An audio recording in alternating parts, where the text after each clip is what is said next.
My name's Anton Treuer, and I'm a professor of Ojibwe at Bemidji State University. I get to wear a number of hats. So in my professional work, I'm a professor. I teach Ojibwe language, history, and culture classes. I'm also someone who's at the service of our Native community. I officiate at ceremonies, life ceremonies, even traditional Ojibwe funerals. I've kind of have one foot in a wigwam and one foot in the ivory tower, so to speak. And I've written a number of books and also do a lot of consulting and speaking work. A lot of that's around racial equity, cultural competency, and things of that nature. As part of the work that I do in Indigenous language revitalization, I've been in touch with a number of people and organizations that are trying to catalyze the revitalization of Indigenous languages. As part of that, I have been involved with adoptaclassroom.org and specifically its Indigenous language revitalization efforts, raising funds to support and amplify language revitalization works throughout the area.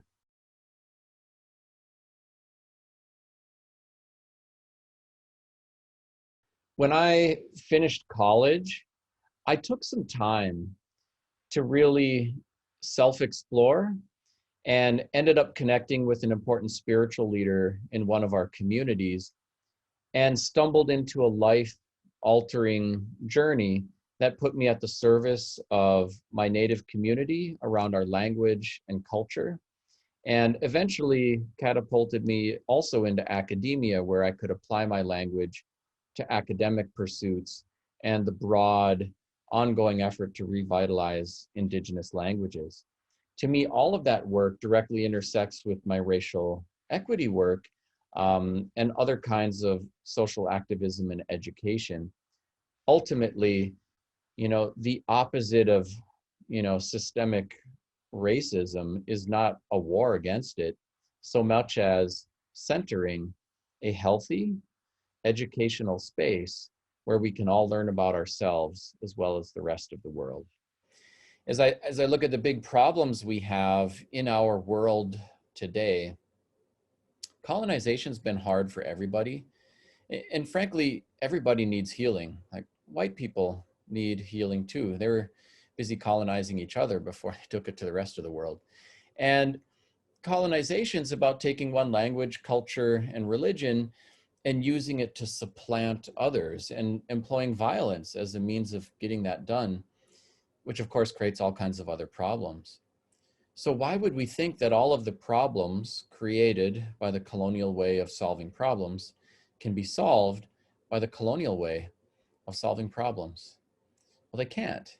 And Indigenous people have more than vestigial remnants of some very different ways of looking at the world and solving problems. Our languages embody our unique world views, and we should be looking to Indigenous people to kind of pollinate the garden we are all trying to harvest from. I think we have a lot to show the rest of the world about how to relate to one another in more humanized and equitable ways, and how to center something other than violence and colonization in our approaches to solving the greatest problems of the world.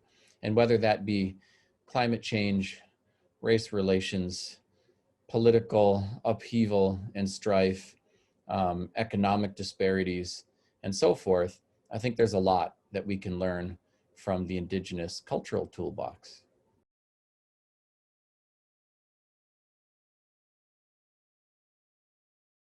I stumbled onto the Everything You Wanted to Know About Indians But Were Afraid to Ask project, much by accident.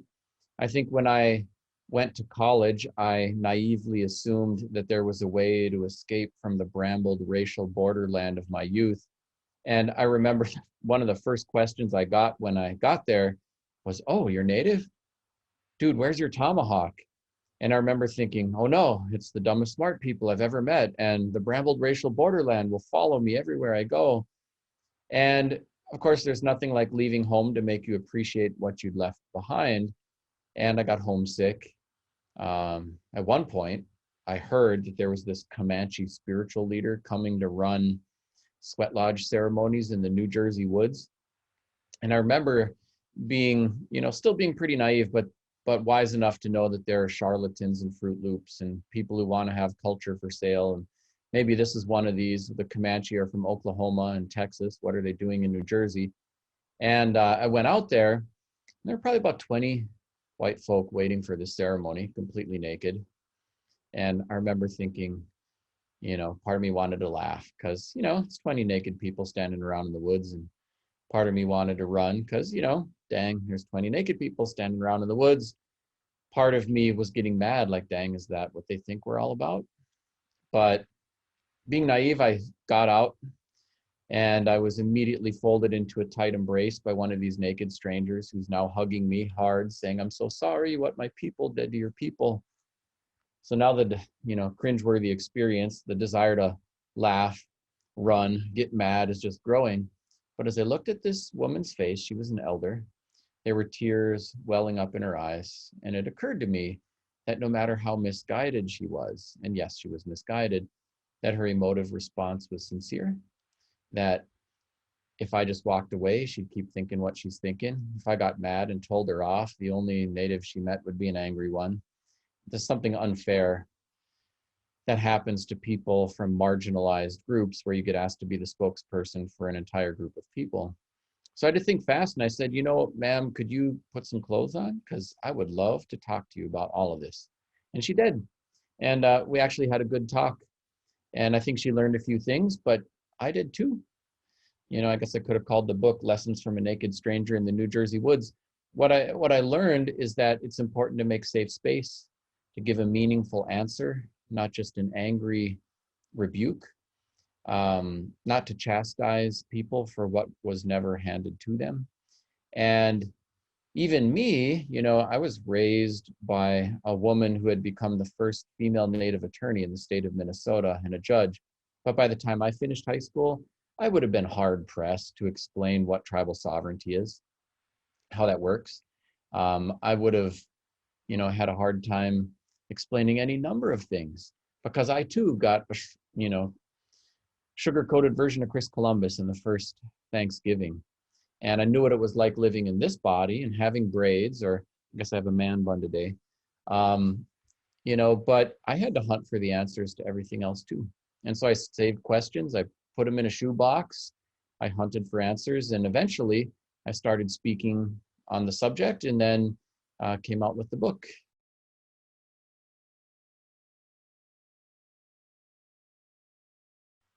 I think anytime any human being has said, I know better than someone else what's best for them, they've probably gotten it wrong.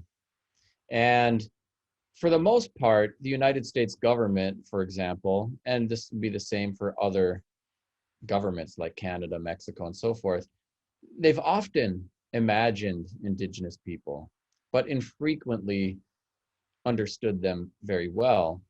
And so the US government came up with things like residential boarding schools. We'll take the children away from their parents. We'll send them to these schools.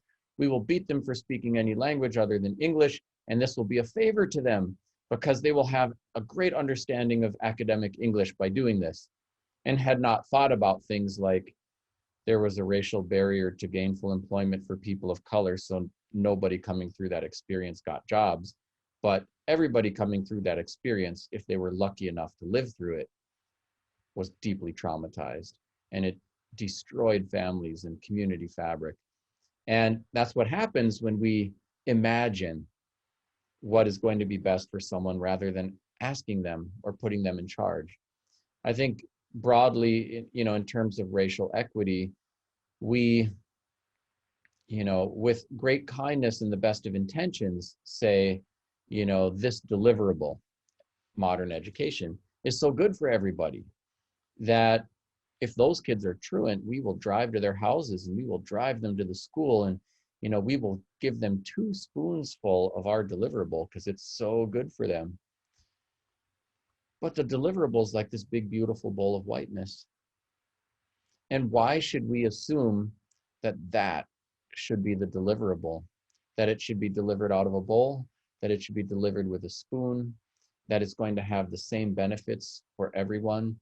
And so I think it's really important that we are attentive to all the parts of what we call diversity, equity, and inclusion. So diversity is representation, and that matters. If you have an all-male gender equity team, they're missing a vital perspective, and the optics aren't so good. It's the same with regard to race. When we put Indigenous people in charge of Indigenous education, then we have that perspective there, and we are more likely to get it right. And it will be easier to build bridges and to make connections that will help us advance our shared interests in helping everyone succeed in education. Bear in mind, the majority of the K-12 students in America are students of color. 82% of the teachers are white women.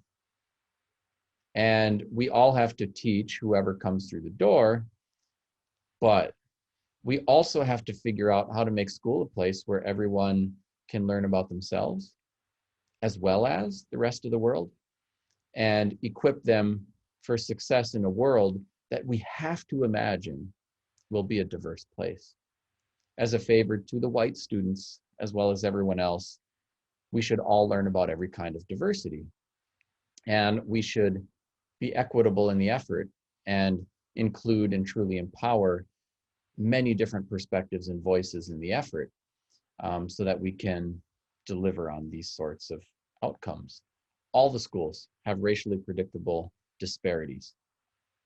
And it's not by accident, it's by design. So we have to change the design. And that's what it looks like.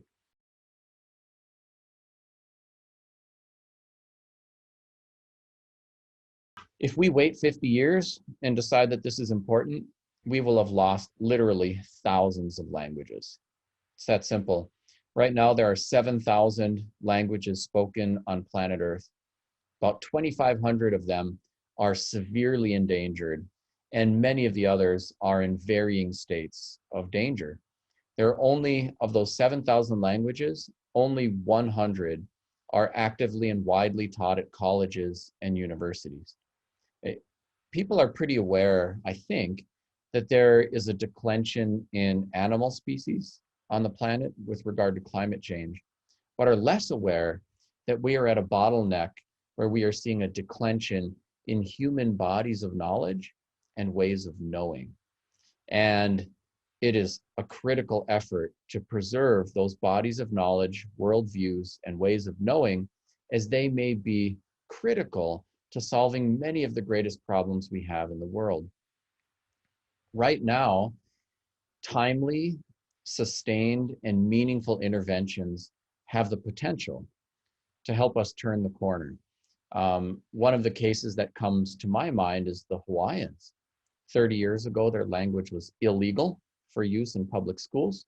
There were only 1,000 speakers left, half of whom lived in one isolated island community, and the other half were all elders, age 70 and older.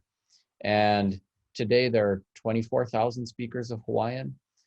There are 22 Hawaiian medium schools. You can go to school K-12 all the way, only taught in Hawaiian, and you can even get a college degree only taught in Hawaiian. It's one of the official languages for the whole state of Hawaii. And so you have a flywheel rather than a doom loop with regard to that language.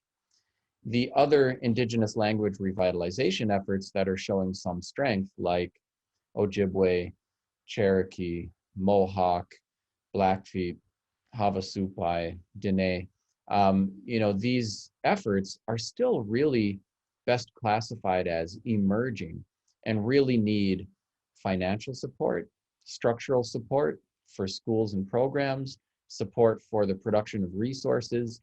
And if we generate that kind of support now, we can provide interventions that will have success like the Hawaiians have here with all of these other languages. If we wait, we will not have that kind of success.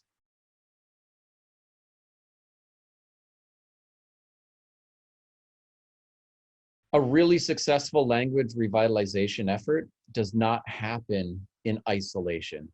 And there are many, many different factors that will either make it a success or a failure. And those things include success at program development, success at the development of materials, and success at building a financial engine that can sustain and drive the work. Adopt a Classroom has the potential through its Indigenous Language Fund to connect those who want to support those efforts financially with the people who are doing the work so that it can succeed.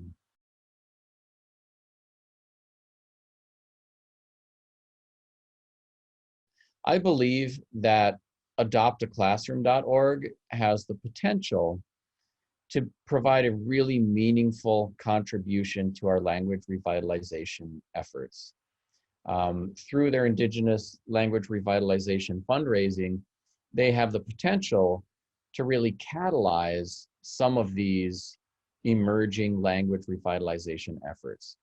A lot of the folks who are really deeply engaged in the work at the schools, it's taking everything they have to stay ahead of the kids, to keep developing curriculum, to keep adding additional grades to their schools and programs. And fundraising is a really important part of sustaining those efforts. And while those schools do often write grants for federal programs and so forth, there isn't the same depth of experience in fundraising, doing capital campaigns, generating philanthropic support, and it's a really important dimension of sustaining their work. So I feel like adoptaclassroom.org has the potential to catalyze those efforts, and it's certainly worthy of our support and attention.